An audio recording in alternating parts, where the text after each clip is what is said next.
Humingi po siya. Kano bili mo? Parang ano po, nasa mahigit po sa 10 million. Hindi kaya itago no? Yung mga ganun. Nakita niyo? Ask the questions from some members of the public eh. Totoo bang niregaluhan mo, Engineer Hernandez, si Engineer Alcantara ng GM truck?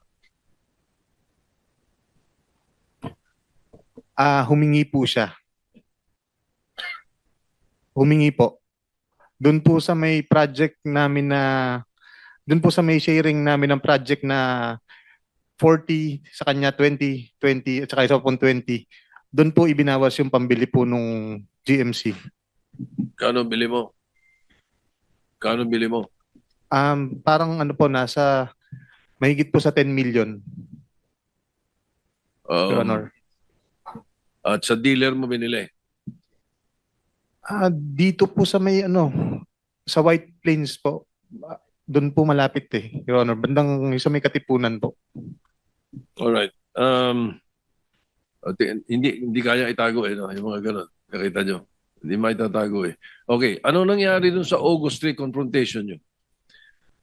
Pinatawag po kami ni boss. Meron po akong sinulat. Okay lang po bang basahin ko na po?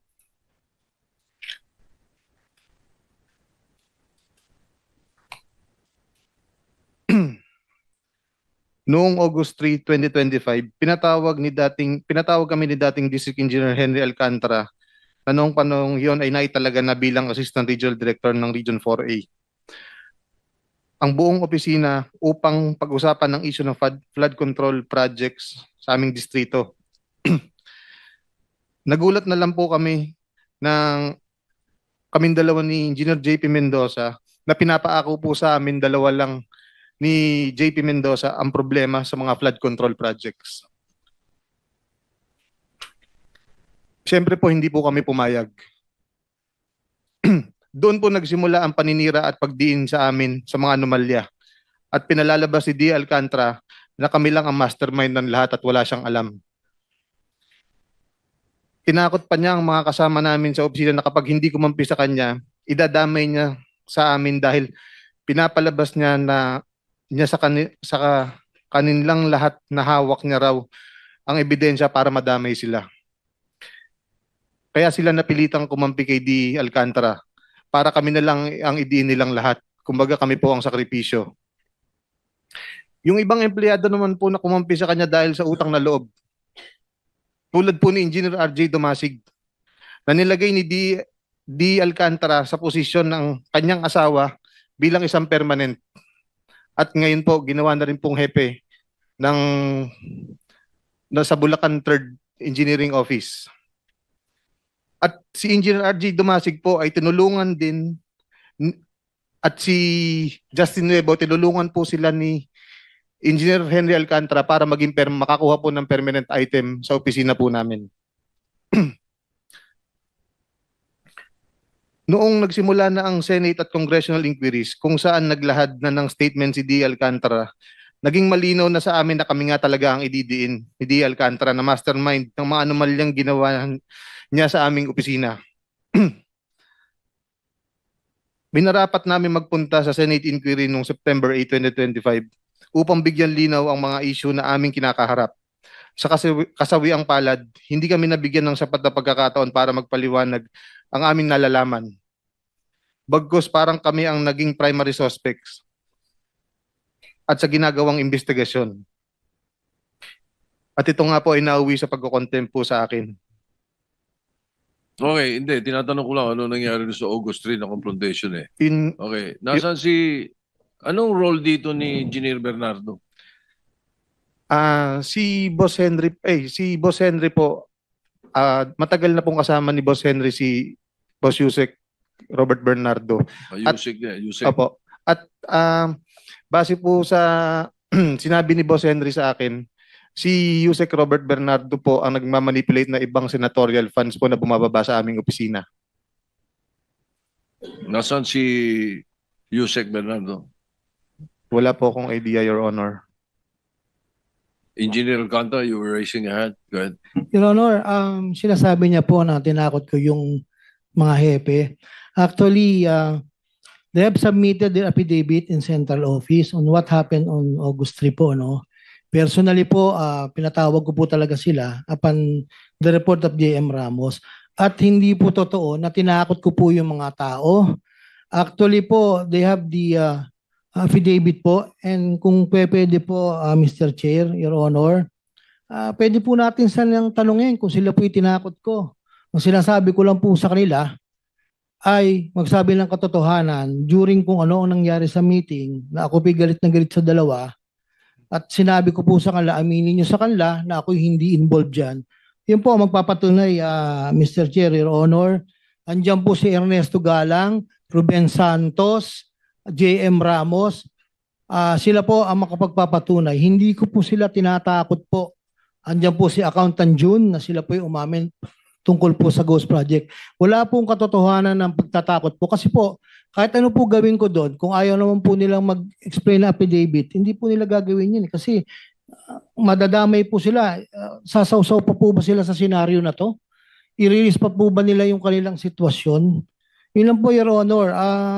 Andiyan po yung mga tao, pwede po natin silang ipatawag para po makapagsabi na wala pong takutang nangyari po rito, Your Honor. Yun lang po, Mr. Chair. Salamat po. Thank you, Mr. Chairman. We will take note of the recommendation. Go ahead. Net, balikan ko lang yung GMC.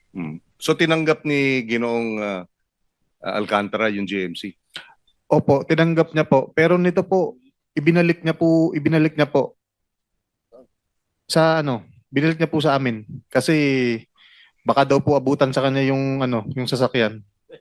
Your Honor, if I may, Go ahead. birthday ko po nung dinala nila sa akin yan. Birthday gift na po nilang 3. Biniro ko pa nga sila. Anong gagawin ko dyan? Sana pinera nyo na lang. Biniro ko pa po sila, ha. That was my birthday po. I think birthday po or Pasko. 2 beses po sila nagbigay sa akin ng regalo. Dahil ang tingin ko naman po, dahil sila naman po ay tao ko, naalagaan ko po yan. Dumating ako, ordinary engineer to, sunod-sunod po sa akin yan. At inamin ko po, minahal ko po yung mga taong yan. Ito lang pong pagkakataon to, hindi ko po matanggap yung kanilang ginawa. Actually, nung iyon po ay pumutok na po ito, totoo po, Your Honor, sinuli ko po yung dalawang sasakyan. Sabi ko, hindi ko kailangan yan kung diyan ang galing yan, Your Honor. Yun lang po, Your Honor. Hindi ko po dinidila yan. Niregaloan po ako ng LC300 saka GMC po. To be exact po, Your Honor. Ano yung panahon na yun? Kailan binigay yung una? Ang alam ko po dyan, isang birthday po saka isang Kailan basta ang may birthday okasyon mo? po September 7 po, Your Honor. So yung GMC Nauna po yung last year? GMC po yata, Your Honor. Hindi ko na po ma-recall Last kung ano year, po nauna. 2023? Parang 2023 po yata or 2024. 24. Alin po sa dalawa lang po, Your Honor. Tapos Tapos may kasunod pong LC300 dyan. After the birthday, parang Pasko po Your Honor. Hindi po, GMC po na kulay white po, Your Honor. Sandali. So, matagal nang binibigay sa yung mga regalo, hindi mo ba nagtatanong o hindi ka nagtataka saan galing yung pera? Hindi ko naman po kasi alam, Your Honor, yung personal na resources nila, kung anong hanap buhay po nila, Your Honor. Iyan po yung regalo po sa akin. Inamin ko po yun. Birthday ko po. Akala ko naman po yung regalo na yun. Siyempre po, bilang yung sukli ng pagmamahal na ginawa ko po sa kanila. Tapos kasama ka doon sa nag-unpack ng pera pero hindi mo alam saan galing yung pera na pinambili para ibigay sa iyo bilang regalo. Sila po nagregalo, Your Honor. Hindi ko na po alam kung saan. Sensya na po. Medyo mahirap paniwalaan yun na hindi mo alam. At kung hindi mo alam, ba't di mo kinwestiyon? Di ba? Ba't di mo inalam? Yun, di ba? Kung ikaw interesado talaga dito sa malaman itong kalokohan o merong kalokohan, etc. Ikaw ang district engineer, may command responsibility, etc. Sabihin na natin hindi mo alam, ba't di mo inalam? Yung sasakyan po ng LC300 at GMC, hindi po namin niregalo yun. Hiningi niya po yun sa amin. Ang niregalo at ang hiningi niya pong regalo ng birthday niya ay isang Patek po na relo. Magkano yung Patek? Nasa 5 million mahigit po. Nakabili kayo? Opo. Opo. Saan? Alam ko parang dito po banda sa Makati namin binili yun. kaya pa-order ka nun, 2 taon bago makakabili. Paano kayo nakabili?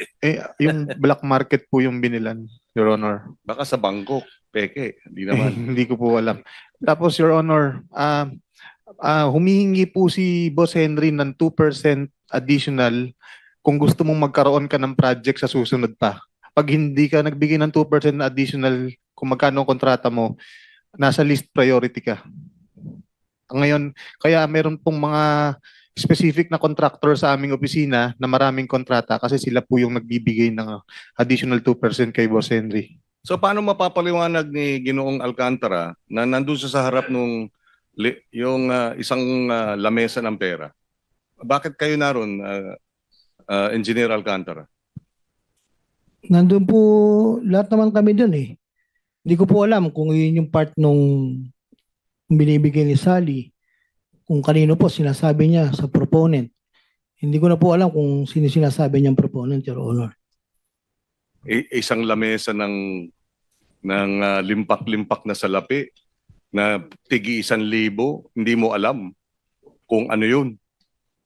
Mahirap paniwalaan, engineer. No?